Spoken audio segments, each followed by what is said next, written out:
حضرت مسلم بن عقیل جب پہنچے تو ماننے والے کم تھے. انہوں نے آنے کے بعد کئی لوگوں کو بتایا اور 16,000 18,000 18,000 لوگ بیعت کر رہے ہیں.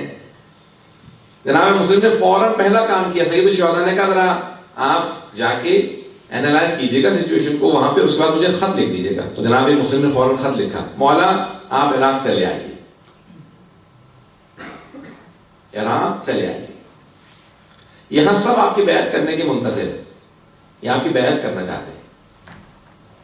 توجہ ہے لوگ کہ میرے ساتھ, میں بہت زیادہ وقت نہیں لوں گا. تو جناب مسلم نے خط لکھا جناب سید الشہداء کے, جس میں الفاظ یہ تھے کہ مولا آپ کربلا چلے آئیے, یہ سب آپ کی بیعت کے منتظر ہیں. لیکن بعد میں روایت کے الفاظ یہ ہیں کہ جب جناب مسلم کو گرفتار کیا گیا تو اس وقت پوچھا جناب مسلم سے کہ آپ کی آنکھوں میں آنسو کیوں ہیں, رو کیوں رہے ہیں آپ, آیا موت سے ڈرتے ہیں؟ کہ نہیں, مجھے موت کا کوئی یاد نہیں ہے, بلکہ مجھے افتخار میں حسین کی خاطر جان دے رہا ہوں. کہا پھر رو کیوں رہے ہیں؟ کہا رو اس بات پہ رہا ہوں کہ میں نے اپنے مولا کو خط لکھا ہے, مولا عراق چلے آئیے, اور میرے مولا بہنوں کے ساتھ چل پڑے. اللہ بہت جملے سخت ہے. کہا میرے مولا اپنی بہنوں کے ساتھ چل پڑے, لیکن عراق جہاں پہ میں ہوں یہ اس قابل نہیں ہے کہ مولا بہنوں کے ساتھ آئیں. میں اس بات پہ رو رہا ہوں کہ جب میرے مولا بہنوں کے ساتھ آئیں گے تو پھر کیا ہوگا. آج ایک ایسے دور سے گزر رہے ہیں کہ جہاں پہ بہت زیادہ سختیاں. ابھی آپ نے گزشتہ 2 دن پہلے, یہ بھی کل پرسوں میں, جناب امام باقر علیہ السلام کی مجلس کی ہوگی. امام باقر علیہ السلام کون سی ہستی ہیں؟ میں بس یہی پیش کر کے ایک تمہید باندھوں گا مسائل کی, اور سب سے درخواست کروں گا کہ کوئی آنکھ ایسی نہ ہو. ابھی میں مسائل پہ نہیں آیا, لیکن یہ ہم کہتے ہیں کہ شہداء کربلا کے پہلے شہید جو کربلا میں نہیں تھے, کوفہ میں تھے, لیکن کیونکہ اس تحریک کے, اس موومنٹ کے پہلے شہید ہیں, اس لیے جناب مسلم کا مقام کچھ اور ہے. باقی سب کے ساتھ, دوسرے شہداء کے ساتھ جناب سید الشہداء موجود تھے, لیکن جناب مسلم تنے تنہا تھے. آپ نے دیکھا تنہائی بہت عجیب چیز ہے, تنہائی بہت عجیب چیز ہے. میرے ساتھ توجہ کیجیے گا. میں ایک سوال کروں آپ سے, مولا امیر المومنین کا کبھی جملہ پڑھا آپ نے کہ مولا بعد کا صحرا میں جاتے تھے, ڈیزرٹ میں جاتے اور کہتے تھے اے صحرا کبھی یہ نہ سوچنا تو اکیلا ہے, ذرا میرے دل کو آ کے دیکھ, میں تجھ سے زیادہ اکیلا ہوں. آئسولیشن جو ہے نا, تنہائی بہت عجیب ہے. انسان تڑپنے لگتا ہے. کہ پیغمبر اسلام آئسولیٹڈ نہیں تھے, جب بات کرنا چاہتے تھے تو میں موجود تھا, لیکن میرے پاس کوئی ایسا نہیں ہے جس سے میں بات کر سکوں. حسنین دونوں چھوٹے ہیں, سیدہ خود مصائب میں ہے. اب تصور کیجئے گا جناب مسلم بن عقیل کوفے میں بالکل تنہا رہ گئے, تنہا, اور اگر تنہائی کے ساتھ ساتھ پردیس بھی ہو. مولا فرماتے ہیں کہ پردیس اگر انسان تنہائی میں آ جائے نا, امیر المومنین فرماتے ہیں, اور پردیس بھی ہو اور دولت بھی ختم ہو جائے, تو پھر پردیس انسان کو کھانے کے لیے آتا ہے. میں آگے جا کے پیش کروں گا ابھی, لیکن جملہ سن لیجیے بھی اگر دیکھ سکیں تو. جب جناب مسلم کو انہوں نے ہاتھ پاؤں باندھ کے لے کے گئے نا عبید بن زیاد کے پاس, تو کہا کہ کوئی آخری وصیت ہے, ہم آپ کو مار دیں گے. کہا ایک وصیت ہے. کہا کیا وصیت ہے؟ کہا یہ میری زرہ بیچ دینا, اور کچھ سامان تھا, کہا اس کو بیچ دینا. کہا میں نے کچھ لوگوں سے ادھار لیا تھا کوفے میں, میرے اس ادھار کو لوٹا دینا. اللہ اکبر, مولا کتنے غریب ہیں کہ وہاں پہ کہتے ہیں کہ میری زرہ بیچنے کے بعد یا انگوٹھی بیچنے کے بعد میرا ادھار اتار دینا. کہا کہ کیوں, آپ نے قرضہ لیا تھا؟ کہا قرضہ اس لیے لیا تھا کہ میں جب اکیلا رہ گیا تھا تو کھانے پینے کے لیے بھی کوئی مجھ سے ملتا نہیں تھا. ایسا نہ ہو کہ مسلم کچھ ادھار مانگے. اللہ اکبر. جب آئے تھے تو 2 بیٹوں کو ساتھ لے کے آئے تھے. آپ اولاد والے ہیں, میں ایک سوال کروں آپ سے, اگر کسی کے بچے چھوٹے ہوں اور آنکھوں سے دور ہو جائے تو کیا کیفیت ہوتی ہے انسان کی؟ میں ایک سوال کروں گا آپ سے, میں بھی مسائل بہت پڑھنے والا ہوں, مجھے معاف کیجیے گا, میں سب مسائل پڑھنے کا آتی ہوں. آج میں پوری کوشش کر رہا تھا فضائل پڑھوں، لیکن میرا پورا ذہن مسائل کی طرف ہے۔ 3 ایسی ہستیاں ہیں جنہوں نے جناب سید الشہداء پہ اپنی پوری نسل قربان کر دی۔ 3 ہستیاں، پہلی ہے جناب زینب کبریٰ، بی بی نے اپنے دونوں بیٹے امام حسین پہ قربان کر دیے۔ دوسرے جناب مسلم، 4 بیٹے تھے، 2 کربلا میں شہید ہوئے ہیں، 2 کوفہ میں شہید ہوئے ہیں۔ آپ سوچ رہے ہوں گے تیسری ہستی کون ہے؟ پیش کروں تیسری ہستی کون ہے؟ تیسری جناب رباب، مولا کا ایک بیٹا ہے، ایک بیٹی ہے، اپنے بیٹے کو امام حسین پہ قربان کر دیا۔ کہا مولا جب موقع ملے گا آپ کی بیٹی بھی آپ کی راہ میں قربان کر دوں گا۔ اجرکم اللہ، اجرکم اللہ۔ بس بھائی یہ آخری مجالس ہیں، اس کے بعد پھر محرم ہے، ابھی تو عیدیں آنے والی ہیں۔ سنیں گے جناب مسلم میں عقیل جب دعا کے گھر میں گئے نا، تو وہ ایک مومنہ تھی، بہت بوڑھی تھی، انہوں نے کہا کہ میں آپ کے لیے کھانا بنا دوں گا، نہیں کوئی زحمت نہیں دوں گا، صرف مجھے کچھ پانی لا دے تاکہ میں وضو کر کے تہجد کی نماز پڑھ لوں۔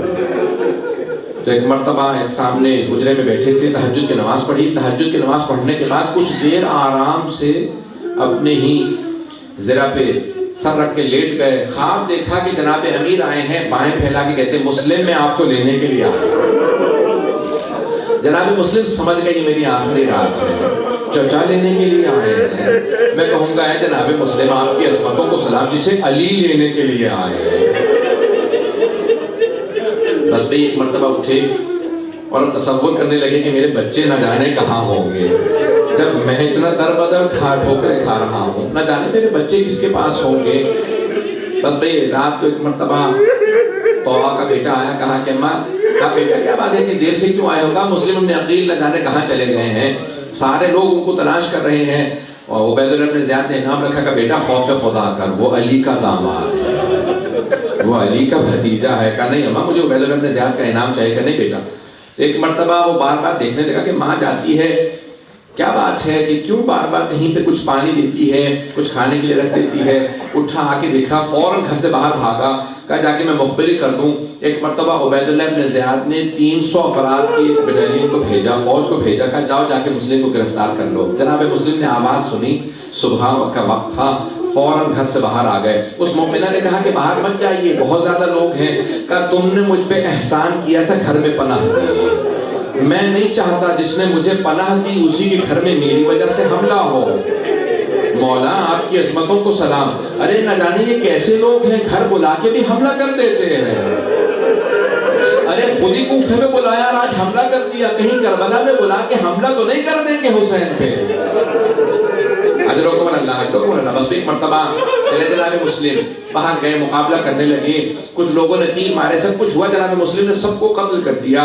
ایک مرتبہ اس نے کہا دوبارہ فوج بھیجو۔ جب تیسری مرتبہ فوج منگوائی نا، تو عبید اللہ بن زیاد نے کہا ایک آدمی کو گرفتار کرنے کے لیے تیسری مرتبہ فوج منگوا رہے ہو، کیا بات ہے؟ کہا یہ کوئی کوفے کا بقال نہیں ہے، یہ علی کا بھتیجا ہے، یہ علی کا داماد ہے، علی کا شاگرد، ایسے آسان نہیں گرفتار کرنا۔ بس ایک مرتبہ انہوں نے کیا کیا، 400 افراد نے زمین میں گڑھا کھودا، کا دھوکہ دیں گے، اس پہ کچھ ایک مرتبہ گھاس وغیرہ لگا دی۔ جیسے جناب مسلم قریب آئے تو ایک مرتبہ گڑھے میں گر گئے۔ جیسے گڑھے میں گرے نا، اب مجھے نہیں معلوم کیسے پیش کروں گا۔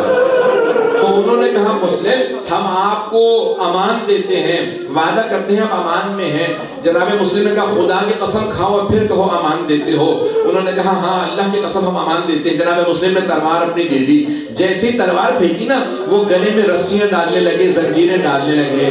جیسے گرفتار کرنے کے لیے پورے جسم پہ انہوں نے رسیاں باندھی، جناب مسلم نے جملہ کہا ھذا اول الغدر، یہ پہلا دھوکہ ہے، تم نے خدا کی قسم کھا کے مجھے دھوکہ دے دیا، یہ پہلا دھوکہ ہے۔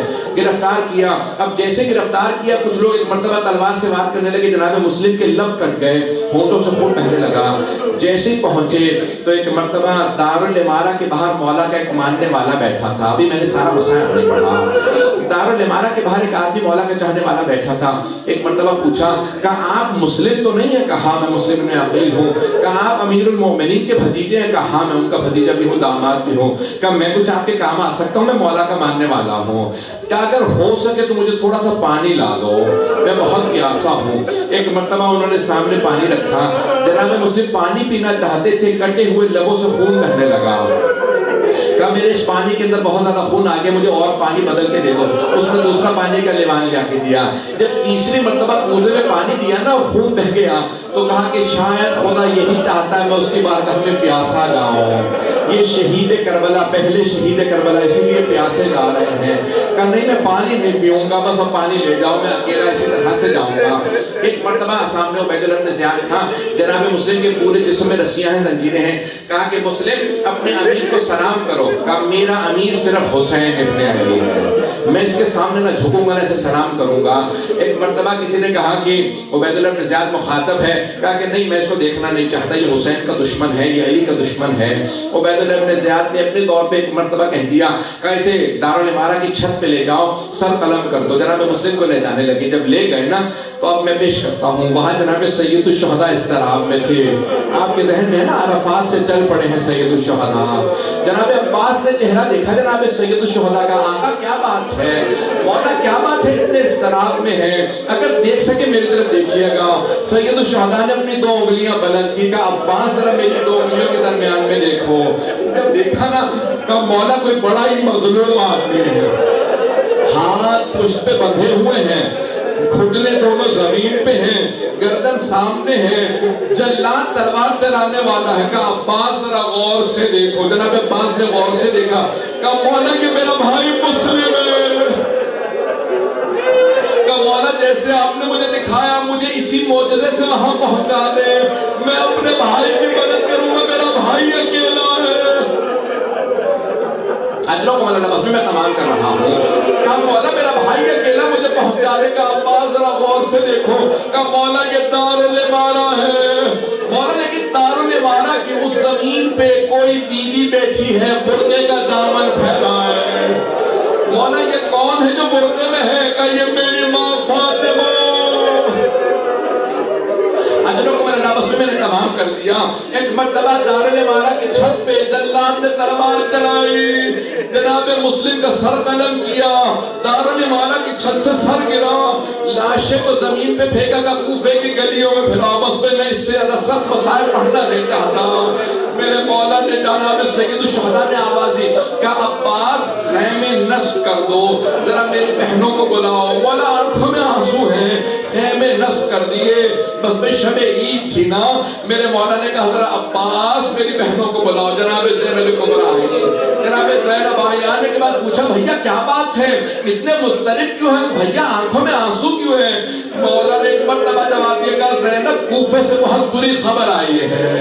جناب زینب سمجھ گئی ارے مسلم ہمارا بھائی وہاں پہ تھا، کہا کہ بھیا کیا بات ہے، کہ ذرا کچھ دیر کے لیے رقیہ کو بلا لاؤ۔ ایک مرتبہ جناب زینب اس خیمے میں گئی جہاں جناب رقیہ تھی، کا رقیہ بھیا نے بلایا ہے، امام حسین نے بلایا۔ جناب رقیہ نے فوراً اپنی بیٹی کو بلایا، کچھ نے حمیدہ نام بتایا ہے لیکن اکثر جگہوں پہ عاتقہ نام ہے، کہا کہ عاتقہ ماموں نے بلایا ہے، فوراً میرے ساتھ چلو۔ بیٹی کا ہاتھ تھاما جناب رقیہ نے اور فوراً سید الشہداء کی بارگاہ میں آ گئی، کہا بھیا آپ نے بلایا تھا؟ جناب سید الشہداء مسند سے کھڑے ہو گئے، آنکھوں میں آنسو ہیں، آگے بڑھے، بڑی شفقت سے اپنا ہاتھ جناب عاتقہ کے سر پہ رکھا۔ ہاشمی بچی کی سمجھ گئی کہ مامو جان کیا بات ہے، میرے بابا خیریت سے؟ کیا میرے بابا خیریت سے؟ جناب سید الشہداء نے کہا کہ میری بچی اپنے آپ کو یتیم نہ سمجھنا، ابھی مامو زندہ ہے، اپنے آپ کو یتیم نہ سمجھنا۔ فوراً اشارہ کیا زینب شب عید ہے، ذرا میری صندوقچی لا دو۔ جناب زینب صندوقچی لے کے آئی، مولا نے 2 بالیاں نکالی، اپنے ہاتھوں سے جناب عاتقہ کے کانوں میں بالیاں پہنائی، بس بالیاں پہنائی۔ راوی کہتا ہے کہ 3.5 برس کی ایک بچی دروازے پہ کھڑی دیکھ رہی تھی، درے خیمہ پہ کھڑی دیکھ رہی تھی، اگر کوئی بچی یتیم ہو جائے اس کے سر پہ شفقت کا ہاتھ رکھا جاتا ہے، اس کے کانوں میں نئی بالیاں پہنائی جاتی ہیں، لیکن بچی کو نہیں پتا تھا یہ حسین کا کردار ہے۔ شام غریبہ میں وہی بچی اقتدار میں تھی، میرے سر پہ کوئی شفقت کا ہاتھ